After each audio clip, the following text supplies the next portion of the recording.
अस्सलाम वालेकुम students, chapter 7 का नेक्स्ट लेक्चर स्टार्ट करने जा रहे हैं। That is explain how the value of G decreases with a change in the altitude. Altitude कहते हैं ऊंचाई को। अगर बॉडी अर्थ के सरफेस के ऊपर रखी हुई हो तो उस वक्त जो है वो जी की वैल्यू आपको पता है कितनी होती है, 9.8 मीटर पर सेकेंड स्क्वायर। लेकिन जैसे जैसे बॉडी को हम जो है वो अर्थ के सरफेस से ऊपर लेकर आते हैं, किसी ऊंचाई पर लेकर आते हैं, किसी हाइट पर लेकर आते हैं, तो जी की वैल्यू जो है वो आहिस्ता आहिस्ता कम होना शुरू हो जाती है और एक वक्त ऐसा आता है कि जी की वैल्यू बिल्कुल ही ज़ीरो हो जाती है। और उस वक्त बॉडी क्या होती है, स्पेस में पहुंच जाती है, खला में पहुंच जाती है। वहाँ पर जी की वैल्यू का कोई इफेक्ट नहीं होता। इस वजह से आप देखते हैं कि जो बॉडीज़ होती हैं स्पेस पे वो फ्लोट कर रही होती हैं, किसी जगह पे जाकर जो है वो नहीं टकराती, किसी ग्रेविटेशनल फोर्स के जो है वो असरअंदाज नहीं होती। ठीक है जी। सो इसमें स्टार्ट करने जा रहे हैं। हम क्या करते हैं, पहले तो हम अपनी डेरिवेशन वैसे ही स्टार्ट करते हैं जैसे कि हमने प्रीवियस लेक्चर में मास ऑफ अर्थ मालूम करने के लिए किया था कि हमने एक बॉडी ली जिसका मास m से मेंशन कर रहे हैं हम, जिसको हम अर्थ के सरफेस के ऊपर रख रहे हैं, और उस बॉडी और अर्थ के दरमियान जो ग्रेविटेशनल फोर्स ऑफ अट्रैक्शन है, जो कि हम प्रीवियस लेक्चर में डिस्क्राइब कर चुके हैं ऑलरेडी। क्या मालूम किया था कि F बराबर है W के और W बराबर है G(m)(e)/r² सेम पिक्चर है जो कि आपको यहाँ पे नज़र आ रही है। यही वाली पिक्चर आपने जो है वो ड्रॉ करनी होगी। पिक्चर लाजमी ड्रॉ करनी है इस क्वेश्चन में, otherwise this question will be incompletely explain. So हमने मास ऑफ अर्थ को m से मेंशन किया था, बॉडी के मास को m से मेंशन किया था, स्मॉल m से, और दोनों के दरमियान जो डिस्टेंस है उसको r से मेंशन किया था, राइट। उसी सिनेरियो को आप यहाँ पर लिख दीजिए। W बराबर होता है mg की वैल्यू आप लिख दें। क्योंकि हम g मालूम करने चाह रहे हैं तो g को हम सेपरेट कर देते हैं, बाकी सारी वैल्यूज़ को आप उस तरफ रख दें, तो ये हमारे पास इक्वेशन 1 आ गई है। ठीक है, तो यहाँ तक तो हमने जो है वो प्रीवियस लेक्चर में भी पढ़ लिया था, लेकिन अब हमारी एक्चुअल डेरिवेशन स्टार्ट होने जा रही है। अब हम क्या करेंगे, बॉडी को अर्थ के सरफेस से ऊपर लेकर जा रहे हैं किसी ना किसी हाइट पर। ठीक है, हाइट ज़रूरी नहीं है कि आप कितनी हाइट हो वो मैंशन करें, जस्ट हाइट है कोई। सो हमारे पास अब क्या कंडीशन हो जाती है कि अर्थ सरफेस से लेकर सेंटर ऑफ अर्थ का जो डिस्टेंस है वो तो वही r है, लेकिन बॉडी जिस हाइट पर रखी हुई है वहाँ से लेकर अर्थ के सरफेस तक का डिस्टेंस को हम h से मेंशन कर रहे हैं। सो यहाँ पर हमारे पास दोनों बॉडीज़ का जो टोटल डिस्टेंस है वो किसके बराबर हो जाता है, re + h, राइट। सही समझ में आया आप लोग को।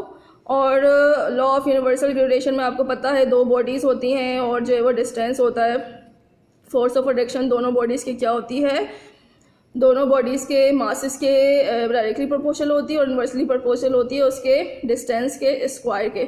सो हम क्या करते हैं, हमारी इक्वेशन को जो है वो अपनी सेकंड सिनेरियो से जो है वो रिप्लेस कर लेते हैं। हमारे पास क्योंकि जी जो है वो अभी किसी न किसी हाइट पर है, इस वजह से हम जो है वो दोनों में डिफरेंस लिखने के लिए ये अर्थ के सरफेस के डायरेक्ट ऊपर थी और ये जो है वो अब किसी न किसी हाइट पर है बॉडी, तो यहाँ पर जी को हम GH से मेंशन कर रहे हैं और RE किसके बराबर हो जाएगा, RE + H, right. RE + H आप लिख देंगे, जैसे कि मैंने आपको बताया कि यहाँ पर टोटल डिस्टेंस कितना है, RE + H के। नेक्स्ट हमारे पास जो है हम क्या करने जा रहे हैं कि हम इन दोनों इक्वेशन को डिवाइड करेंगे। इक्वेशन 2 को आप ऊपर लिखें, इक्वेशन 1 को आप नीचे लिखें और दोनों को हम डिवाइड करेंगे। यहाँ से जो कैलकुलेशन स्टार्ट होने जा रही है, you have to be very careful about understanding those calculation because you are already very weak in understanding mathematical situations. तो आपने जो है वो अपने दोनों आँखों को और माइंड को जो है वो खुला रखना है ऑनवर्ड्स, राइट।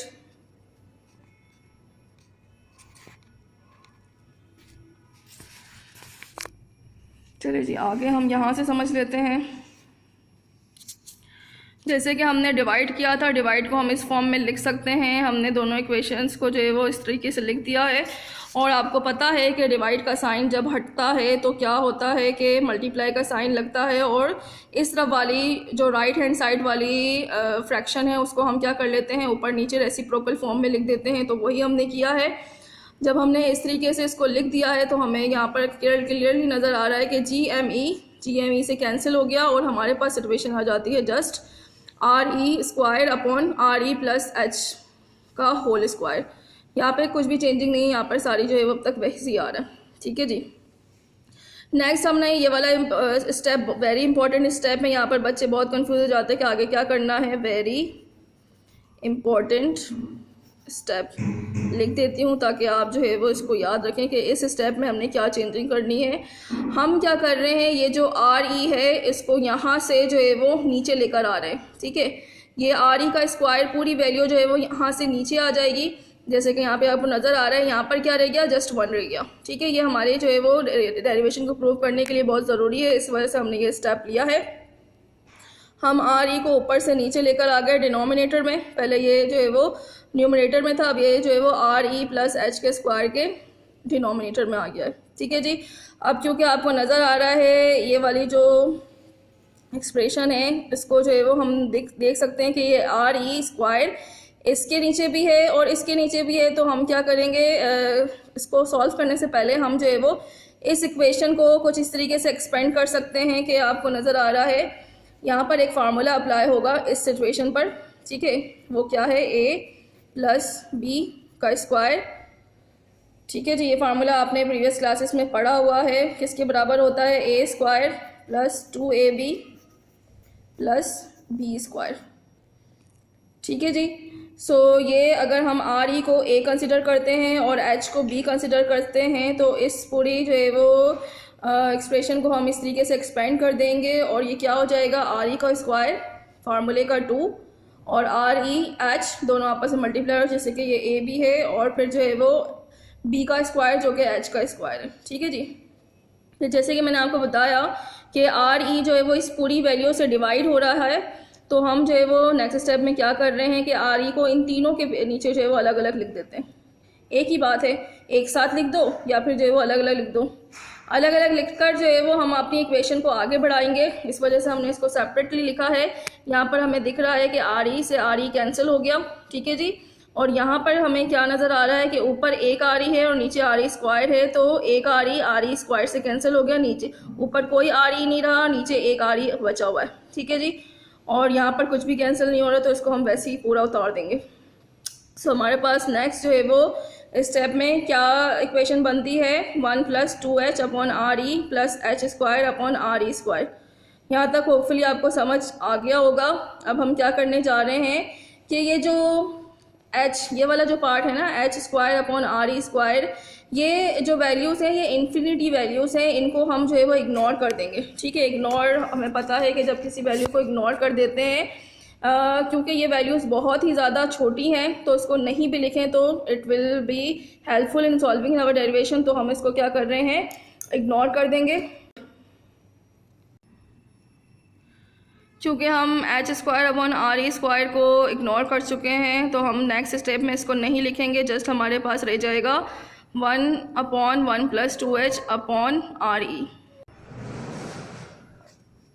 इस स्टेप में देखें जब ये नीचे है तो इसकी पूरी वैल्यू पर जो है वो +1 का निशान है। हम क्या करेंगे, इस पूरी वैल्यू को ऊपर ले जाएंगे। पूरी वैल्यू जब ऊपर चली जाएगी तो ये क्या हो जाएगा, 1 + 2h अपॉन आर ई और ऊपर जाकर इसका जो है वो पावर क्या हो जाएगा, -1। ठीक है, -1 को हम इस प्लस से मल्टीप्लाई करते हैं तो जो है वो ये इक्वेशन कुछ इस तरीके से बन जाती है 1 - 2h अपॉन आर ई। क्योंकि हमें पावर नहीं चाहिए इसलिए हमने पावर को इन दोनों के साथ जो है वो डिस्ट्रीब्यूट कर दिया, तो हमारे पास ये प्लस का निशान चेंज होकर माइनस में आ गया और ये पूरी वैल्यू जो है वो इस तरीके से अब बन जाती है। ठीक है, ये मैथमेटिकल कुछ रूल्स हैं जो कि हम इस तरह के अप्लाई कर सकते हैं, राइट। अब हमारे पास जो है वो क्योंकि हमें सिर्फ जी एच चाहिए, जी नहीं चाहिए, जी को आप इक्वेशन के उस तरफ भेज दें तो ये क्या हो जाएगा, जी को आप इक्वेशन के उस तरफ भेज देंगे, जी जो है वो इस पूरी वैल्यू से मल्टीप्लाई हो जाएगी। तो हमारे पास अगर हमने जो है वो किसी भी हाइट या एल्टीट्यूड पर जी की वैल्यू मालूम करनी है तो हम ये वाला फार्मूला जो है वो अप्लाई कर सकते हैं। ठीक है जी, सो ये इक्वेशन काफ़ी इंपॉर्टेंट है, इस बार आने की भी बहुत ज़्यादा चांसेस हैं, तो आपको जो है वो इससे अच्छे से समझना है और लाजमी इसकी प्रैक्टिस करनी है। प्रैक्टिस करके इसको जो है वो बाय हार्ट लर्न करना है ताकि जो है वो कोई प्रॉब्लम नहीं रहे। अगर आप इसको कल पर टाल देंगे तो जो है वो ये प्रॉब्लम क्रिएट करेगी। सो मेरा मशवरा यही है कि आप जो है वो इस इक्वेशन को जैसे जैसे समझ रहे हैं वैसे इसको नोट डाउन भी करें और फिर जो है वो इसकी प्रैक्टिस भी करें। अगर कोई मसला हो तो you can ask in comment box. Done लिखें ज़रूर, जो है वो मुझे पता नहीं चलता कि जो है वो कितने स्टूडेंट्स देख चुके हैं, कितने स्टूडेंट्स ने नहीं देखा है। सो जो स्टूडेंट देखते जाएं वो जो है वो अपना कमेंट बॉक्स पर जो है वो डन लाजमी लिखें। बॉयज़ एंड गर्ल्स दोनों से कह रही हूँ, लाजमी लिखें। और इसके अलावा जो है वो ताकि मेरे पास एक रिकॉर्ड रहे कि कितने बच्चे जो है वो ऑनलाइन क्लासेस ले रहे हैं।